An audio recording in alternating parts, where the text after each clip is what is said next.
பொலிவுடன் மாலை நியூஸ். மயிலத்தில் விழுப்புரம் வடக்கு மாவட்டம் மயிலம் சட்டமன்ற தொகுதிக்கு உட்பட்ட மயிலம் மத்திய ஒன்றிய திமுக செயல் வீரர்கள் ஆலோசனை கூட்டம் நடைபெற்றது.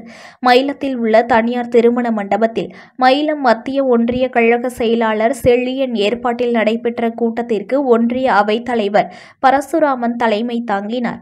சிறப்பு அழைப்பாளராக சிறுபான்மையினர் நலன் மற்றும் வெளிநாடு வாழ் தமிழர் நலத்துறை அமைச்சர் செஞ்சி மஸ்தான் மற்றும் விழுப்புரம் வடக்கு மாவட்ட பொருளாளர் டாக்டர் சேகர் ஆகியோர் கலந்து கொண்டு கட்சியினருக்கு பல்வேறு ஆலோசனைகளை வழங்கினர்.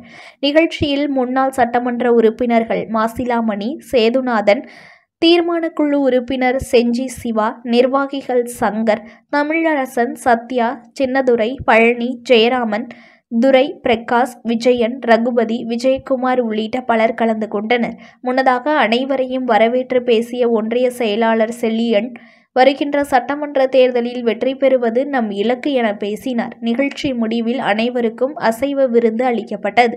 கலைஞருடைய சாதனைகள் தான் இன்றைக்கு நிலைத்து நிற்கிறது என்பது நாம் திராவிட முன்னேற்ற கழகம் மட்டுமல்ல, கட்சிக்கு அப்பாற்பட்டு இருக்கிற அனைத்து தரப்பு மக்களும் கலைஞர் போட்ட ஒவ்வொரு சட்டமும், அறிவித்த ஒவ்வொரு திட்டமும், குறிப்பாக பெண்களுக்கு உரிமை கிடைத்திருக்கிறது, பெண் உரிமை பெற்றிருக்கிறார்கள் என்று இன்றைக்கு தமிழகத்தினுடைய ஆட்சி, அதிகாரம், செயல்பாடுகளில் முத்தமிழறிஞர் கலைஞர் அவர்கள் எப்படி செயல்பட்டார் என்று கலைஞருடைய 100ஆண்டு விழாவில் தமிழகத்தில் மற்ற மாநிலங்களெல்லாம் அந்த புருவத்தை நோக்கி எதிர்பார்த்து அனார்ந்து பார்க்கின்ற அளவிற்கு பல்வேறு திட்டங்கள், நினைத்து பார்க்க முடியாத திட்டங்கள் எல்லாம் மனசுல ஒரு சுணக்கமும் காட்டக்கூடாதுன்னு அன்போடு கேட்டுக்கொள்கிறேன்.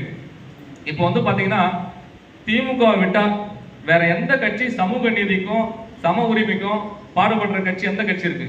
உண்மையிலே யாரும் கிடையாது. நீங்க தளபதியை விட்டா நமக்கு நிர்கதி வேற யாரும் கிடையாது.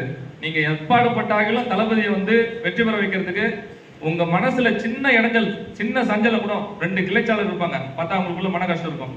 இவருக்கு ஒர்க் வந்துச்சு, நமக்கு ஒர்க் வரல, இவருக்கு மதிச்சாங்க, நம்மள மதிக்கல. அந்த மாதிரி எந்த கஷ்டமும் நீங்க மனசுல தயவு செய்து வைக்காதீங்க. ஏன்னா இன்னைக்கு நீங்க திராவிட முன்னேற்ற கழகத்தினுடைய அந்த ஆதரவையும் ஒரு கொள்கை வெறியை நீங்க குறைச்சிங்கன்னா பின்னாடி வேற ஏதாவது ஒரு கட்சி வந்தா நாட்டுக்கே கேடு. அதை மனசுல வச்சுக்கோங்க.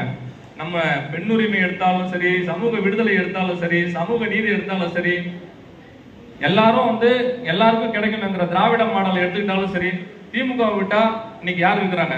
நம்ம தளபதி விட்டா யார் இருக்கிறாங்க? அதனால அண்ணன் உதயநிதி அண்ணன் அடுத்து தலைமை தயாராகிட்டு வராரு. புது பொலிவுடன் மாலை நியூஸ்.